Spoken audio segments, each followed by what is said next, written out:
જય દ્વારકાધીશ મિત્રો. શાંતિનું સરવૈયું. તરલ તથા તરલા ખૂબ જ સુખી હતા. જોનાર એક વાત સહેજતાથી કબૂલ કરે કે સુખ પૈસાથી નહીં પણ પ્રેમને કારણે મળે છે. બાકી પૈસાદાર લોકોના ઘરમાં પણ લડાઈ ઝઘડા જોવા કયા નથી મળતા. તરલા તો એકદમ સામાન્ય ઘરની, પરંતુ મહેનત ઘણી, ટિફિનો કરતી, નાસ્તા બનાવીને વેચતી. ઘરમાં પથારીવંશ માં હતી તો શેઠને ત્યાં મુનિમ તરીકે કામ કરતા પિતા હતા. ઘરમાં સૌથી મોટી તરલા, પછી બે ભાઈઓ. જે આવક થાય એનો મોટા ભાગ એની મમ્મીની દવાઓમાં ખર્ચ થઈ જતો. તરલાની મદદથી ઘર ચાલતું, પણ સમાજમાં વાતો થતી કે દીકરી કમાય છે એટલે મા બાપ એના લગ્નનું વિચારતા નથી. સમાજની બીક કે પછી દીકરીની જિંદગી ના બગડે એટલે પણ એના માટે મૂર્તિયા શોધવાનું ચાલુ કર્યું. આખરે ગરીબ ઘરનો તરલ તૈયાર થયો, પરંતુ લગ્ન કોર્ટમાં કરવાના અને કંકુને કન્યા તોરલને ગરીબના કારણે પૈસા પાત્ર ઘરની કન્યા મળવી મુશ્કેલ હતી. તરલનું ભણતર ખાસ ન હતું, પરંતુ તરલાને પગલે એને સરકારી નોકરી મળી ગઈ. પગાર તો ખાસ ન હતો, પરંતુ સરકારી નોકરીમાં લાભ ઘણા મળતા હતા. પતિ પત્ની વચ્ચે ઘણો પ્રેમ હતો. ભાઈ બીજ કે બળેવ પર ભાઈને કહેતી, ભાઈ તમે બંને જણ મને 1 રૂપિયો જ શુકનનો આપો, બાકી તો તમારા બંનેનો મારા પ્રત્યે પ્રેમ છે જ ને. પૈસા આપીને પ્રેમ બતાવવાનો ના હોય. બંને ભાઈઓ કમાતા ન હતા, માફીમાં ભણતા હતા, પરંતુ બંને ભણવામાં હોશિયાર હતા. એનો એક ભાઈ એના મિત્રના પપ્પાની મદદથી વિદેશ ગયો. ટૂંક સમયમાં એણે સખત મહેનત કરીને ધીરે ધીરે મિત્રના પપ્પાના પૈસા તથા 2 લોનના પૈસા ચૂકવી દીધા. સાથે સાથે ત્યાં ભણતો પણ હતો. તેના માથે ઘરની જવાબદારી તો હતી જ. બીમાર માને ભારત દવા માટે પૈસા મોકલાવવા પડતા હતા. નાના ભાઈના ભણતર માટે પૈસા મોકલવા પડતા. નાનો ભાઈ કમાતો થયો એ દરમિયાન એની માતાનું અવસાન થયું. એ જ સમયે એના પપ્પાને આંખે દેખાવાનું બંધ થઈ ગયું. ત્યારબાદ એના પપ્પાની એક જ ઝક હતી કે દીકરાને ભારત બોલાવી લો. હવે હું એને જોઈ ના શકું તો કંઈ નહીં, પણ હું એનો અવાજ તો સાંભળી શકીશ.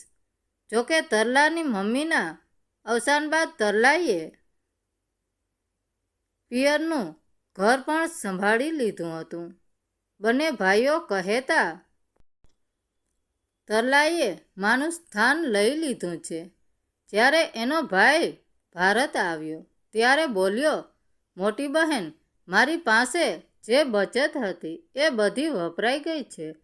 હું અહીં આવ્યો એમાં પણ મારે થોડા ડોલર ઉછીના લેવા પડ્યા છે, માટે હું તારા માટે કંઈ લાવી શક્યો નથી. તરલા બોલી ઉઠી, ભાઈ, તું મારે માટે ઘણું લાવ્યો છું. તારા પ્રેમની તોલે દુનિયાની કોઈ ચીજ ના આવે. બસ ભાઈ બહેન વચ્ચેનો પ્રેમ તો જિંદગીની અમૂલ્ય ભેટ છે. થોડાક દિવસ રહી ભાઈ પાછો જતો રહ્યો. નાના ભાઈએ ભણવાની સાથે સાથે નોકરી કરવાનું પણ ચાલુ રાખ્યું હતું, કારણ ઘરમાં કોઈ આવક જ ક્યાં હતી. જો કે તરલા નજીક રહેતી હતી એટલે કામમાં આવતી હતી. પરંતુ એક દિવસ તરલાએ કહ્યું, ભાઈ તું લગ્ન કરી લે, કારણ હવે તું મામા બનવાનો છો. પપ્પાની સંભાળ રાખનાર ઘરની કોઈ વ્યક્તિ હોવી જરૂરી છે. નાના ભાઈને પણ એક ગરીબ ઘરની પણ સંસ્કારી કન્યા મળી. પૈસાના અભાવે સાદાઈથી કોર્ટમાં લગ્ન કરી લીધા. ઘરમાં પૈસાની તકલીફ સતત ચાલુ જ રહેતી હતી. બે છેડા માન ભેગા થાય, પણ નાનો ભાઈ ભણવામાં હોશિયાર હતો. નાની મોટી નોકરીની સાથોસાથ ભણવાનું ચાલુ જ રાખ્યું હતું. માસ્ટર ડિગ્રી મળી કે તરત એને કોલેજમાં નોકરી મળી ગઈ. એ પણ નજીકના શહેરમાં જતો રહ્યો. જો કે તરલાએ નાના ભાઈને કહ્યું, હજી તારી મોટી બહેન જીવે છે. તારે કાંઈ પણ જરૂર હોય તો મને સંદેશો મોકલજે. તને શરૂઆતમાં થોડી તકલીફ પડશે તો નવું ઘર લેતા સુધી પપ્પાને મારે ત્યાં મૂકી જા. મારા દીકરા દીકરીને પણ નાનાનો પ્રેમ મળશે. થોડા સમય બાદ નાનો ભાઈ પપ્પાને લઈ ગયો, પરંતુ જતાં જતાં એટલું તો કહેતો ગયો, મોટી બહેન, તે અમારા બધાની ખૂબ સંભાળ લીધી છે. તું તો અમારી મા બની ગઈ હતી. તે અમને સાચવ્યા છે. માની બીમારીમાં તે જ માની ચાકરી કરી. પપ્પાની આંખોની રોશની ગઈ. ત્યારબાદ પણ તું સતત હાજર જ હોય. લગ્ન પહેલાં પણ તે ઘર માટે ઘરનો દીકરો બની ફરજ નિભાવી. સમય ધીરે ધીરે પસાર થતો હતો. એના ભાઈએ અમેરિકાથી પત્ર લખીને જણાવ્યું કે તારા દીકરાની વિદેશ આવવાની ઈચ્છા હોય તો મારે ત્યાં રહેશે. એની બધી જવાબદારી મારી. પરંતુ તરલાના દીકરાએ કહ્યું, મારે તમને છોડીને ક્યાંય જવું નથી. મારે અહીં જ રહેવું છે. મેં નાનપણથી તમારો સંઘર્ષ જોયો છે. વર્ષો બાદ અમેરિકાથી એનો ભાઈ પાછો આવ્યો. એના બીજા અઠવાડિયે જ ભાઈબીજ હતી. બંને ભાઈઓ બહેનને ત્યાં જમવા ગયા. જમ્યા બાદ કહ્યું, બેન, તારે એક પેપર પર સહી કરવાની છે. તરલાએ એક ક્ષણનો પણ વિલંબ કર્યા વગર કહ્યું, ક્યાં સહી કરવાની છે? રજિસ્ટરની ઓફિસમાં જઈને ઘર માટે સહી કરવાની છે. હા ભાઈ, હવે પપ્પાનું ઘર વેચી દો. મારે પૈસા નથી જોઈતા. તમે બંને ભાઈઓ વહેંચી લેજો.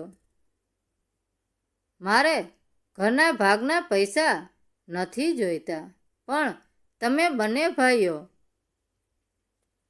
પ્રેમથી આ રીતે આવતા જતા રહો. રજિસ્ટરની ઓફિસ પહોંચીને તરલાએ સહી કરી દીધી, પરંતુ એને કાગળમાં શું લખ્યું છે એ પણ વાંચ્યું નહીં. સહી કરી કે તરત જ બંને ભાઈઓ તરલાને તથા એના પતિને એમની કારમાં સોસાયટીના એક ભવ્ય બંગલા પાસે લઈ ગયા. તરલાના હાથમાં ચાવી મૂકતા બોલ્યા, જીજાજી, તમે તથા મોટી બહેન તમારા નવા બંગલામાં પ્રવેશ કરો.